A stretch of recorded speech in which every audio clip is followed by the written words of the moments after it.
Hello, welcome back to my shop. This is video 2, and this is the first project we're going to be working on. It's a Jackson Bell cathedral radio. Well, cathedral / tombstone radio, I'm not quite sure which. Belongs to one of my neighbors, and this is the first project because I've had it for about a year. So we're going to take a little bit of a look at it in this video and see what we can do to pull it apart, maybe see what needs to be done, and that sort of thing.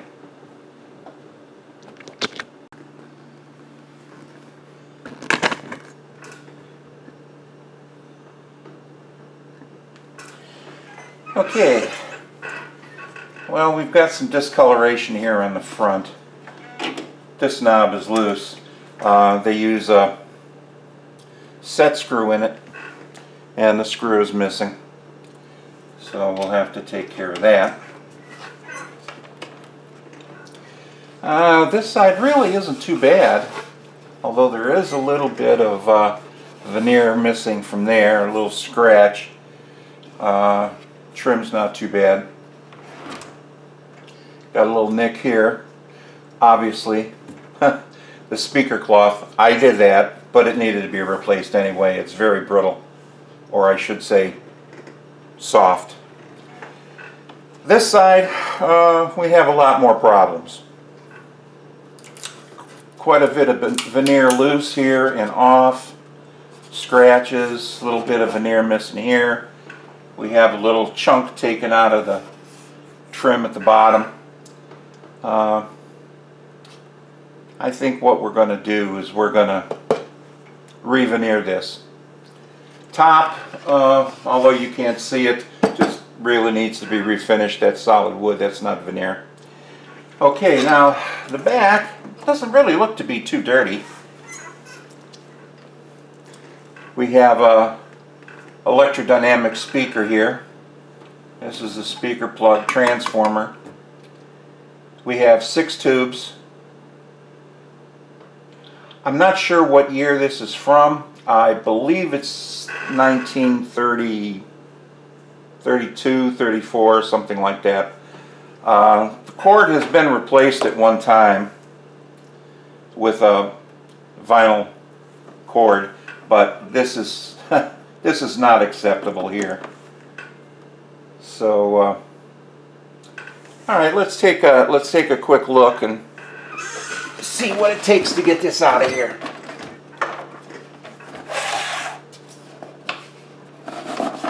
First of all, we're going to have to take off these knobs.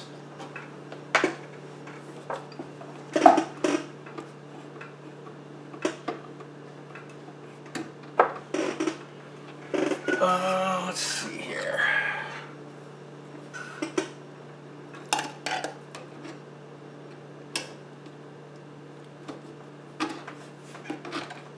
That one.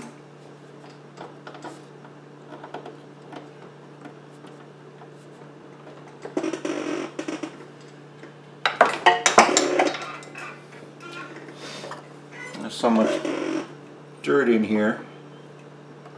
It's kind of even hard to see them. That one's too big. It's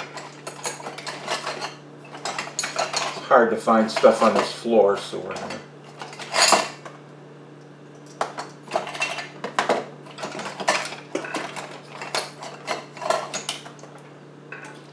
that should do it. Whoa. That thing's pretty tight. If they're working on a Mack truck sometimes instead of a radio. Alright, that one's going.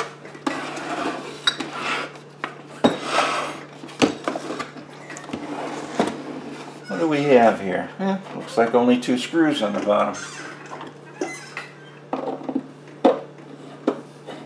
Not sure if these are originals or not. They kind of don't look like it, but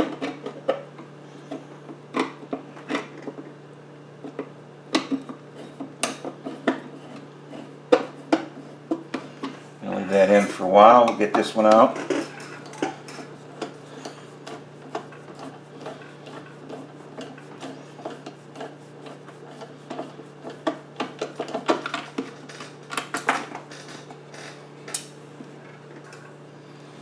Nah, I don't think that's original. Take this one out. There goes the chassis. Okay, that's 2. It's a heavy radio because of that transformer in it. Jeez. Alright, we're going to take this off.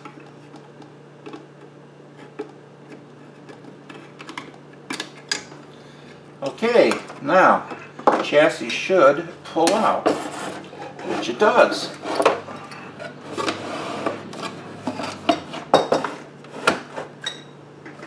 Put this aside for the time being.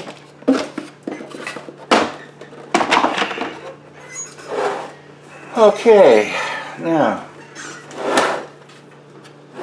chassis, not too bad. We have this,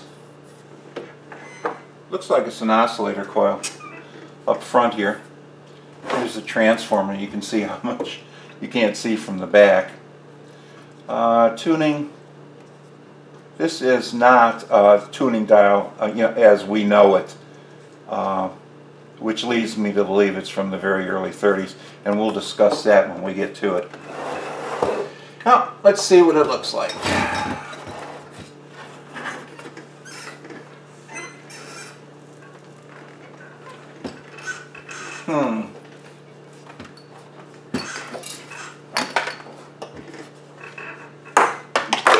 Well, it doesn't look to be too much under here.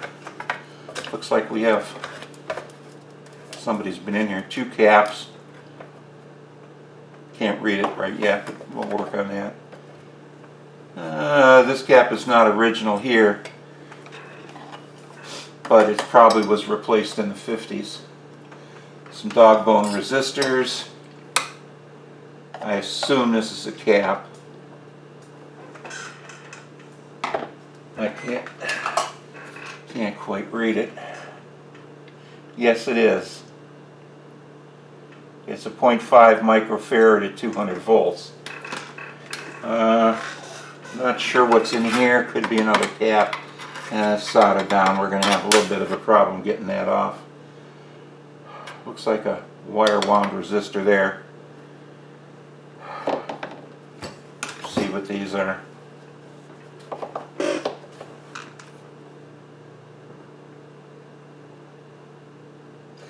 Yeah, the wax covering's too dirty. I can't tell. I can tell there's writing on it, but that's about it. The tuning capacitor looks to be in pretty good shape. Not too dirty. This radio has been stored someplace pretty clean. So the top, we've got. Whoop! We had a tube just fell out. What do we have here? This is an RCA something. Yeah. Probably an 80 rectifier.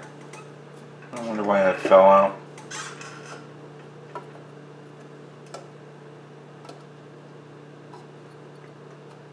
The tube doesn't hold too tight. Let's see what we have here.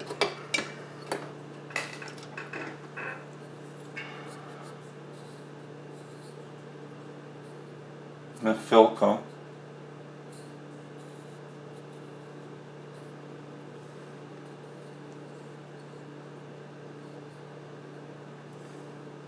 Numbers are worn off, but they're on here. This is a 24, number 24 tube. I'm going to put that in there until I can mark it so I don't forget where it goes. This is another 24. This is an RCA. Yeah, there it is. It says right on it 24. Keep this one in here. This is an old one. I don't think this is from this radio. These were usually used in the 20s.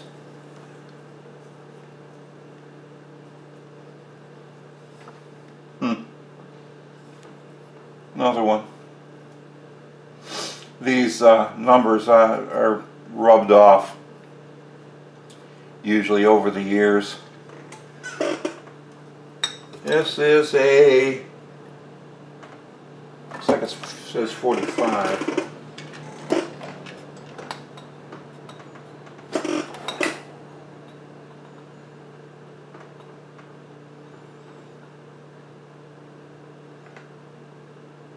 I can't tell. Oh, it's 47. So this is a 47. I'm going to leave that one in there for the time being too. These sockets are really pretty loose. I'm going to have to look into that. This is a 27. Yep.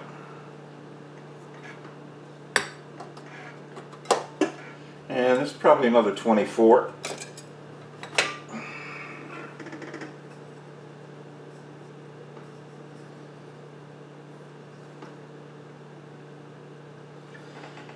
And it says 3324A, but it's a 24. Back in the day, these tubes were the first two, one or two letters were usually the manufacturer of the tube, but the last two are the tube number. So that's it. That looks like we got 3 24s. I can't get this in.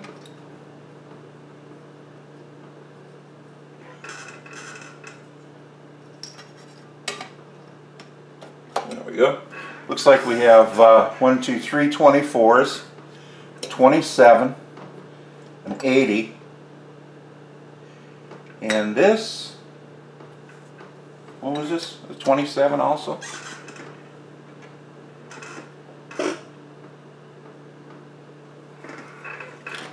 Well, the eyesight's going. Oh, this is 47. Okay, well, there's our tube complement there. I did some research. This this tag says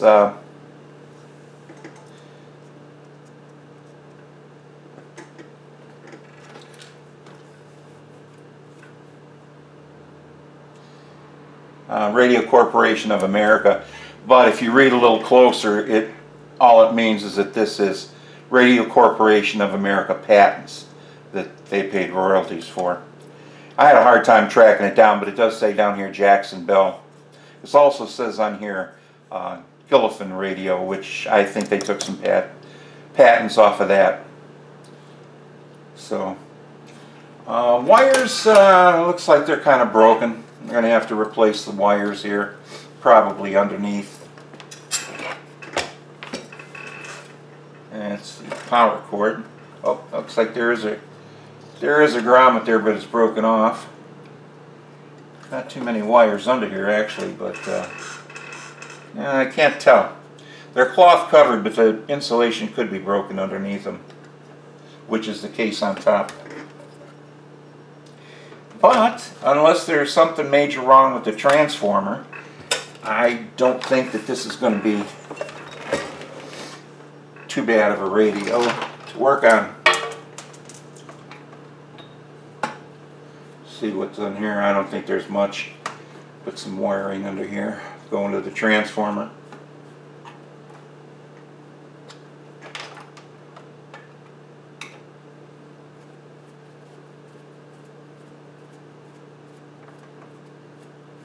Hear a little buzzing in the background. That's the refrigerator we have here in the garage.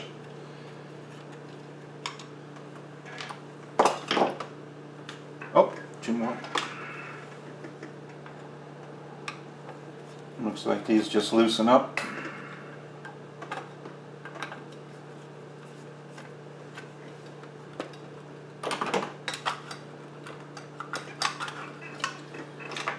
Apparently not enough.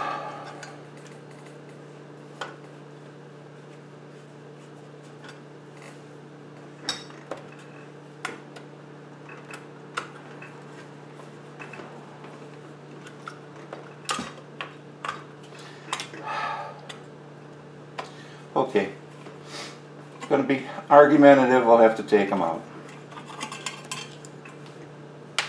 There's one.